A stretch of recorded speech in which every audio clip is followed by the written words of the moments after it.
Hello everyone, আসসালামু আলাইকুম। আশা করি আপনারা সকলেই ভালো আছেন। আল্লাহর অশেষ রহমতে আলহামদুলিল্লাহ আমরাও ভালো আছি। তো এইটা হচ্ছে আগামী কালকের ভিডিও।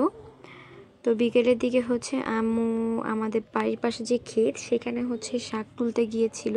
তো আগামীকালকে হচ্ছে আম্মু আমাদের বাড়ির পাশে যে ক্ষেত সেখানে শাক তুলতে গিয়েছিল। এখানে প্রচুর পরিমাণে শাক, বেশি হচ্ছে কলমি আর হেঁচি শাক, এই দুটো শাকই বেশি।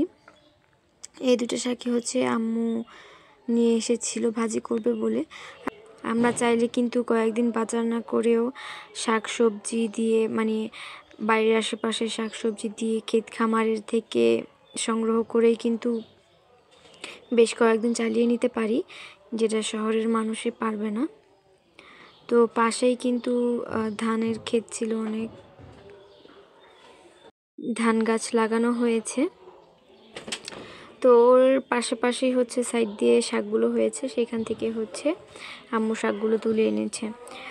তো আপনাদের কাছে আমার একটা রিকোয়েস্ট থাকবে, যারা এখন ভিডিওটা দেখছেন কিন্তু একটা লাইক দেন নাই, প্লিজ ভিডিওতে একটা লাইক দিয়ে এরকম আরও ভিডিও পেতে, ভিডিওটা যদি ইউটিউব থেকে দেখে থাকেন তাহলে প্লিজ আমার চ্যানেলটাকে সাবস্ক্রাইব করে পাশে থাকা বেল বাটনটি অন করে দিবেন। এতে করে যখনই আমি কোনো ভিডিও আপলোড করব সাথে সাথে আপনাদের কাছে নোটিফিকেশন চলে যাবে। আর যদি ভিডিওটা ফেসবুক থেকে দেখে থাকেন তাহলে প্লিজ আমার পেজটাকে ফলো দিয়ে রাখবেন।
তো এরপরে হচ্ছে শাকটাক নিয়ে এরপরে আমরা চলে আসে।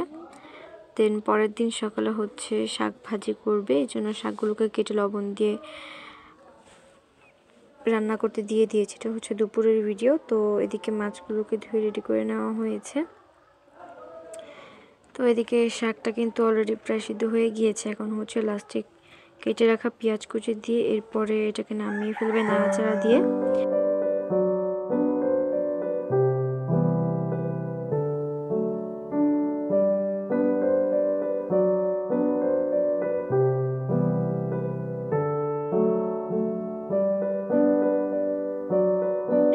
এরপরে হচ্ছে এখানে একটা কড়াইতে পরিমাণ মতো তেল দিয়ে, তেলটা গরম হয়ে গেলে এখানে রসুন আর হচ্ছে শুকনা মরিচ দিয়ে দিবে। এরপরে যখন এটা ব্রাউন হয়ে যাবে তখন সে সিদ্ধ করে রাখা শাকগুলো দিয়ে দিবে, আর এরপরে নামিয়ে ফেলবে।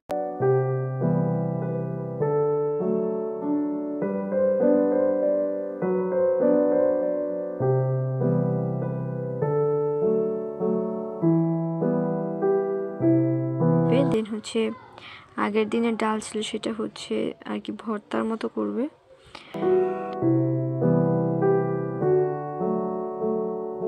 হচ্ছে মাছের মধ্যে নুন হলুদ দিয়ে ভালো করে মাখিয়ে নিচ্ছি। এরপর একটা কড়াইতে তেল দিয়ে মাছগুলোকে ভেজে নিবে এপিট ওপিট লাল করে।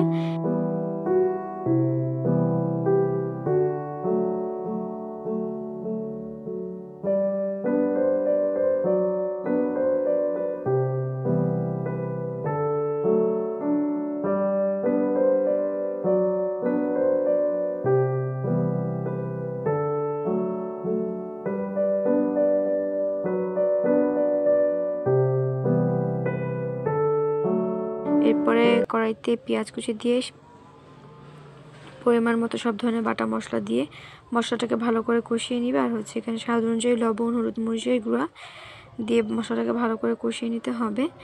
এরপরে হচ্ছে এখানে টমেটো আর কয়েকটা কাঁচামরিচ কুচি দিয়ে ঢাকনা দিয়ে ঢেকে রাখবে কিছুক্ষণের জন্য।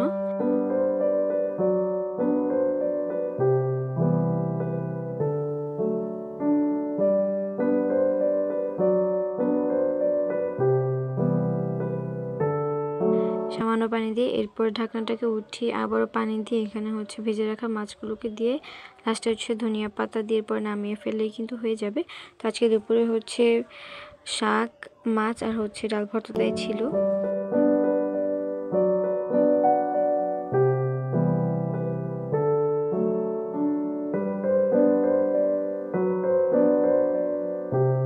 এরপরে বিকেলের দিকে হচ্ছে আম্মু গাজর গ্রেট করে রেখে দিবে, ফ্রিজে ফ্রোজেন করবে।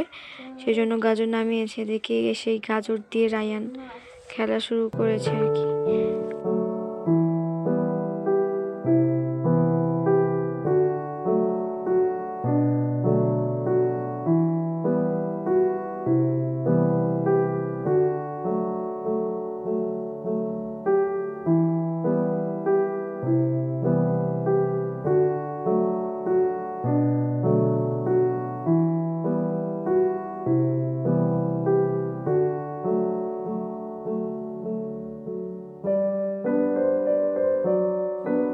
তো আম্মুকে গাজরগুলো কাটতেই দিবি না। এরপরে হচ্ছে আম্মু সবগুলো গাজরের খোসা ছাড়িয়ে নিয়েছে। এরপরে আবারও সেগুলো নিয়ে খেলা শুরু করেছে। দেন ওর থেকে নিয়ে আম্মু হচ্ছে সবগুলোকে ফার্স্টে হচ্ছে বটির সাহায্যে গ্রেট করতে গিয়েছিল। এরপর দেখে অনেক টাইম লাগবে, যার কারণে হচ্ছে গ্রেটারের সাহায্যে সবগুলো গ্রেট করে নিয়েছিল।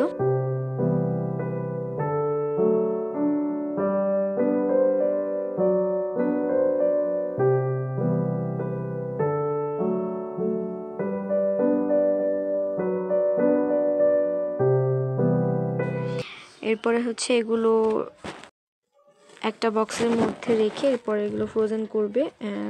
পরবর্তীতে হচ্ছে বের করে জাস্ট এটা রান্না করলেই হয়ে যাবে। এইভাবে কিন্তু আপনারাও ফ্রোজেন করতে পারবেন সারা বছর। তো যাই হোক, আজকের মতো এখানেই বিদায় নিচ্ছি। দেখা হবে নেক্সট কোনো ব্লগে। তখন সবাই ভালো থাকবেন। আল্লাহ হাফিজ।